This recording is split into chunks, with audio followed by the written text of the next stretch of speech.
I got so much motherfucking design on right now. Break it down, bring it back, make it clap. I got 3 old thoughts, new block, where that day. Bitches on my line, and you know they come straight. Hold up, what it not, 45, scope it cash like whoa. How you fucking with these hoes up? Assalamualaikum warahmatullahi wabarakatuh. Nama saya Abdul Rahman Halidi. Saya dari kelas A Ilmu Hukum. NIM saya 2205040075. Di sini saya akan sedikit menjelaskan tentang asas-asas hukum tata negara dan asas-asas hukum administrasi negara, yang mana merupakan tugas akhir semester dari mata kuliah pengantar hukum Indonesia. Yang pertama, asas-asas hukum tata negara.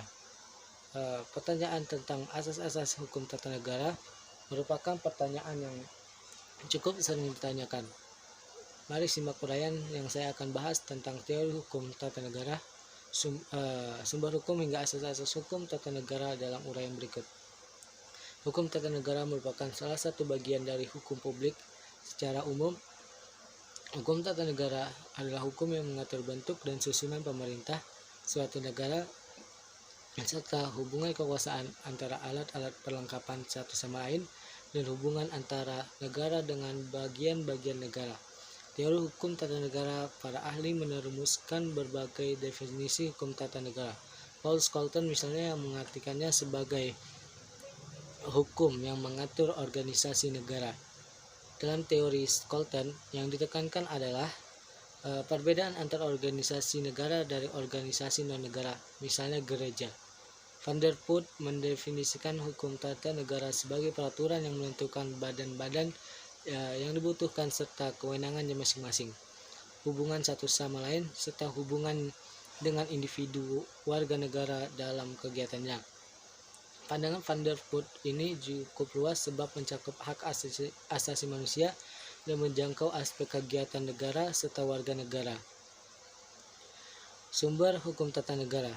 Sebelum masuk ke pembahasan asas-asas hukum tata negara, mari kenali sumber hukum dari hukum tata negara. Jimli As-Siddiqi dalam buku pengantar ilmu hukum tata negara menerapkan bahwa ada beberapa hal yang menjadi sumber hukum tata negara Indonesia adalah sebagai berikut. Yang pertama, sumber material dan formil. Sumber materialnya terangkum dalam perumusan sila-sila Pancasila yang dijadikan falsafah hidup bernegara. Sebagai falsafah, Pancasila merupakan sumber hukum dalam arti material yang tidak hanya menjiwai, namun harus dilaksanakan dan tercermin oleh dan dalam setiap peraturan hukum. Yang kedua, peraturan dasar dan norma dasar. Konstitusi adalah peraturan, norma dasar dan sekaligus paling tinggi kedudukannya dalam negara.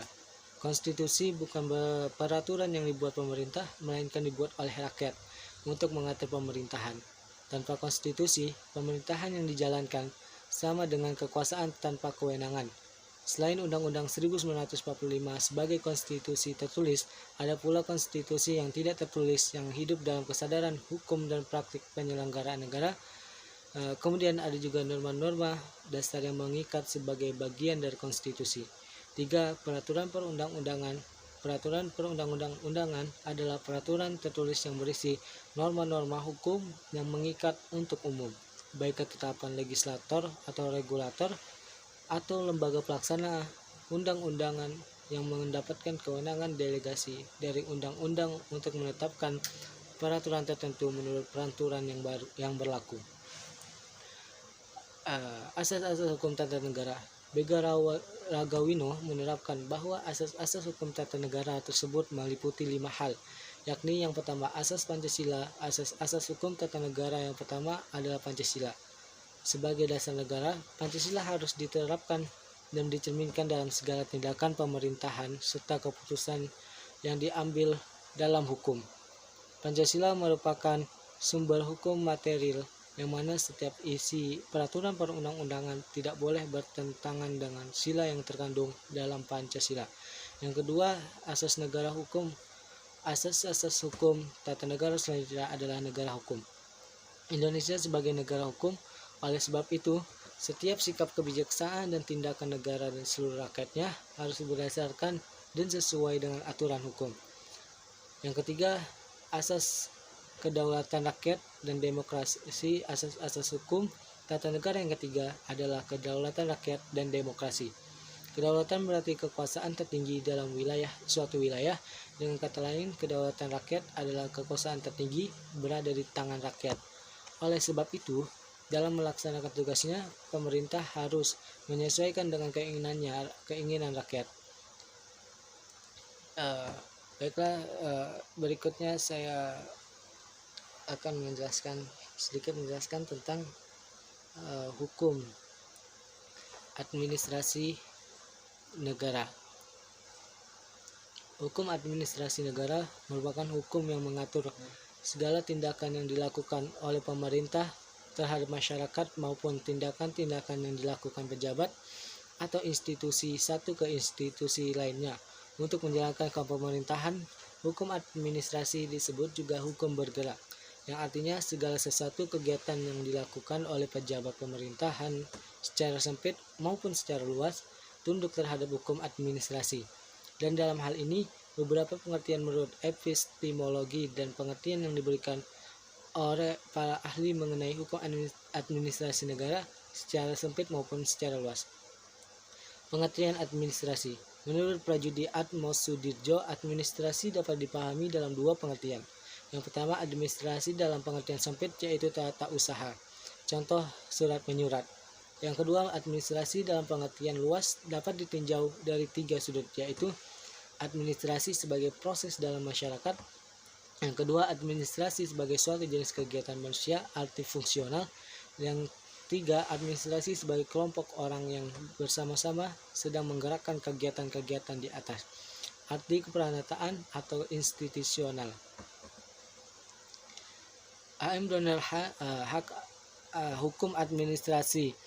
Hukum administrasi lebih kepada pemerintahan. Prajudi Asmoro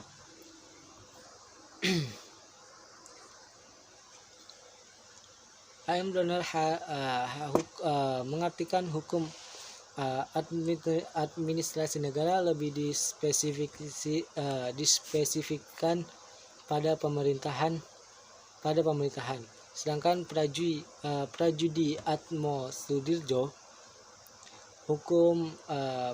mengartikan hukum administrasi negara dapat dipahami dalam dua kategori, yaitu hukum administrasi negara heteronom, yaitu hukum yang mengatur seluk-beluk organisasi dan fungsi administrasi negara. Yang kedua, hukum administrasi negara otonom, yaitu hukum operasional yang dibuat atau dibentuk oleh pemerintah atau administrasi negara itu sendiri. Logeman mengatakan hukum administrasi negara adalah seperangkat dari norma-norma yang menguji hubungan hukum istimewa yang diadakan untuk memungkinkan para pejabat administrasi negara melakukan tugas mereka yang khusus. Oppenheim mengatakan hukum administrasi negara adalah sebagai suatu gabungan ketentuan-ketentuan yang mengikat badan-badan yang tinggi maupun rendah apabila badan-badan itu menggunakan wewenangnya yang telah diberikan kepadanya oleh hukum tata negara. Asas-asas hukum administrasi negara.